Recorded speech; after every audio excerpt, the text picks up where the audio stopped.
Hey guys, what's up? Producer engineer Alex Scott here with Consordini.com. Thanks so much for checking out another gear review video. Today I have a fabulous piece of gear to show you guys. We're going to take a look at the Alctron CP540 mono compressor. Now I have two of these units, so we are going to be using them also in a stereo context because they are linkable. But I adore these compressors, and if you like any vintage, really thick, gooey, really colored compression, you're going to love these units as well. They are kind of clones or remakes of the compressor section of the Neve 2254, which was the original compressor that was used in the very first iteration of Neve consoles, like the 8078, 8088 consoles. They would come with a few of these 2254 modules that could be assigned to different channels and different buses. Now, there's a lot of different types of compressors out there. There's very new compressors which use tubes. There's optical compressors which use photocells. And then there's like VCA compressors and FET compressors that use discrete circuitry. Well, these are a little bit unique in that they are diode bridge compressors. Now, a diode bridge is just a different type of circuit. I won't get into the technicalities of it, but it's got a very unique sound to it. It handles transients and it handles signals in a very, very unique way and gives it this just really cool, thick, gooey, kind of dark texture.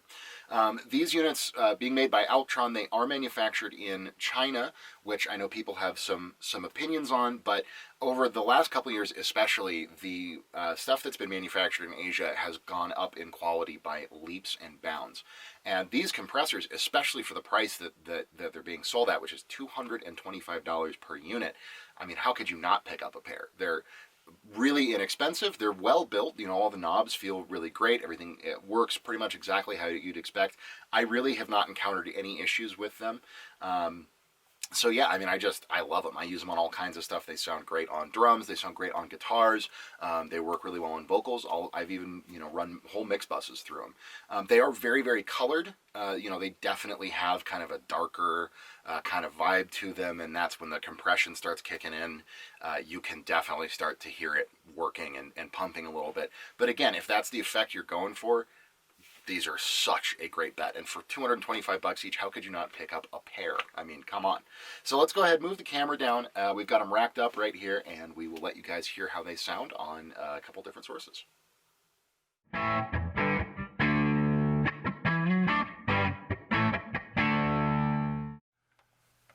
Okay guys, so here we have our Alctron CP540 compressor set up.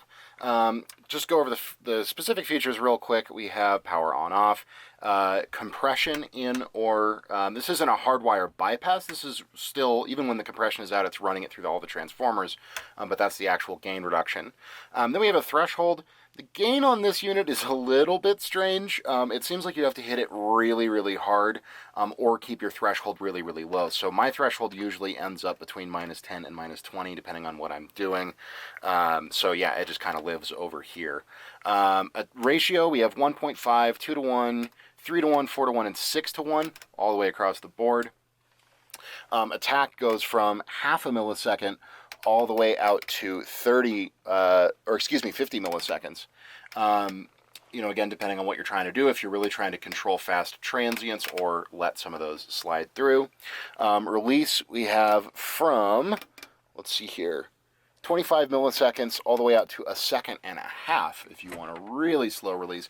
But then we do have Auto 1 and Auto 2, which are more program-dependent options. Then we also have a really interesting high-pass sidechain here that basically tells the compressor to only compress the high frequencies to varying degrees.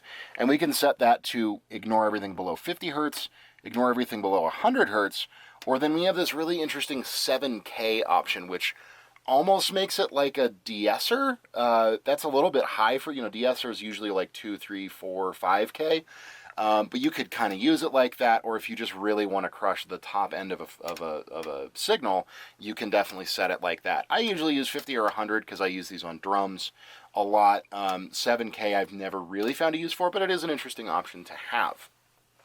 Then we have stereo link, which you can see our second unit here is linked to the first. And then we have a true hardwire bypass, and then metering for, you can either look at the gain reduction or the output. I usually leave it set to gain reduction, and then an output volume, of course. So I have this set up on some drums here. So this is a 2-to-1 ratio, slower attack, and a real slow release. Let's speed that release up here.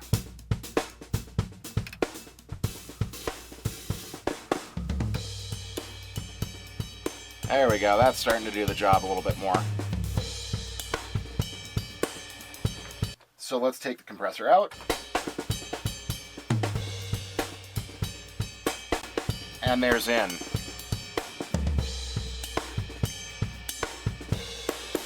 So you can hear it's a pretty aggressive sounding compressor. It's got this really interesting kind of dark, thick, gluey vibe to it that I really, really like.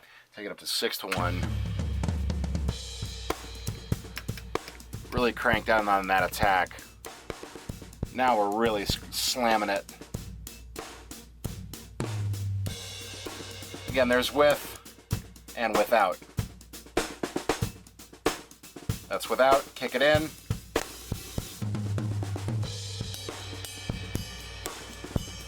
So again, that's obviously a really extreme setting. We wouldn't necessarily do something like that. We'd usually live more in this kind of a world here.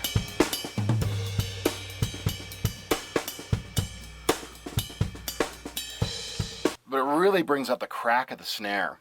And then if you remove the sidechain, you can hear it starts to react to the kick a little bit more.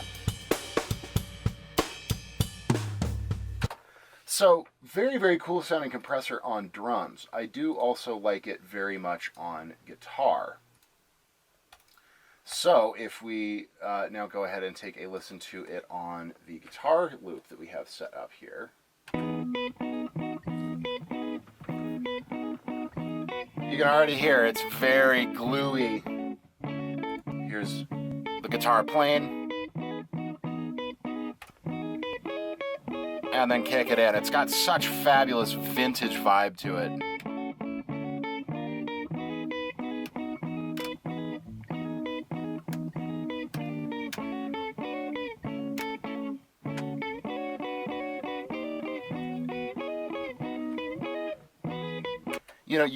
Obviously I'm doing a lot of gain reduction with it, but it's a really nice sound overall. It just brings a really cool thickness to a lot of things. Does that to vocals, it does it to bass.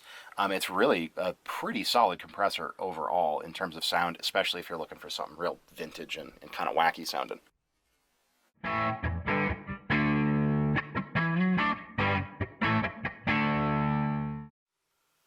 Okay, so there you go, the Alctron CP540 mono compressor. Well, in this case, a stereo pair of mono compressors. Hope you guys enjoyed those examples. Again, these things just have so much character to them. They have so much tone and vibe and really do a great job of making things sound and feel really, really old school. Again, drums, great. Vocals, great. Guitars, great. Mix bus, I mean, they can do a lot. The one minor issue I have encountered with my pair personally is nothing major, but that they do hum just a little bit from time to time.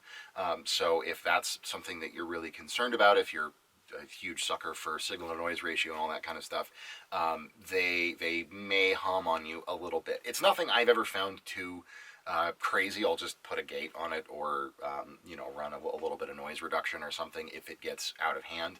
But again, usually where I'm using these is on like a guitar bus or something in the middle of a rock tune, and a tiny little bit of hum in your signal is, nobody's ever going to hear. So overall, I found them to be really high quality units, really, really useful, and it's just so cool to see companies bringing these vintage pieces that, when I was young and first getting into recording and just learning about this equipment, there's a certain amount of, je ne sais quoi to some of this really high-end vintage boutique gear stuff from me, or stuff from Neve and stuff from API, stuff from all these kinds of companies where you see the original units and they're $10, $12, $15,000 for a pair of them or something like that. And so then to be able to take that sound and kind of package it in a format that makes it accessible to people like me. Again, $225, that's stupidly cheap. Now, I've never heard an original pair of 2254s. I'm sure they sound absolutely mind-blowing, and I'm sure they sound better than these do, but again, just like I was talking about in our video about the Alctron Neve preamp clones, you know, you're talking about 100% with the original, and you might pay $10,000 for that. And then with these, you're paying $450 for the pair, and you're getting 95% of that sound. You know, that's better in my book any day of the week, where I can actually, you know, have knobs to turn and have real analog, you know, transformer saturation, all this kind of stuff that we love and want and brings so much life and warmth to our recordings. You know, we can have that at that, you know, just a fraction of the price, and you're still getting, you know, even if you sat down and A-B'd them side by side, it's, oh, you know, the originals obviously sound a little bit better, but, you know, that's for a guy like me who does basic project stuff, you know, at home here in my home studio. I would way rather have some of that flavor in a real analog thing than just sit here and use plugins all day. And I certainly don't have the budget to go and spend $10,000 on a compressor or a pair of compressors. So, you know, keeps my overhead low, keeps me within budget, and allows me to extend a little bit more in terms of quality to my clients at a very, very reasonable price. So what do you guys think of these compressors? Have you heard them? Have you used them? Do you want them? What do you think of just this trend of kind of clone gear in general? We would love to hear your thoughts in the comments down below. Please do join the conversation. Again, my name is Alex Scott with Consordini.com. Really appreciate you guys checking out the video, and we will see you next time.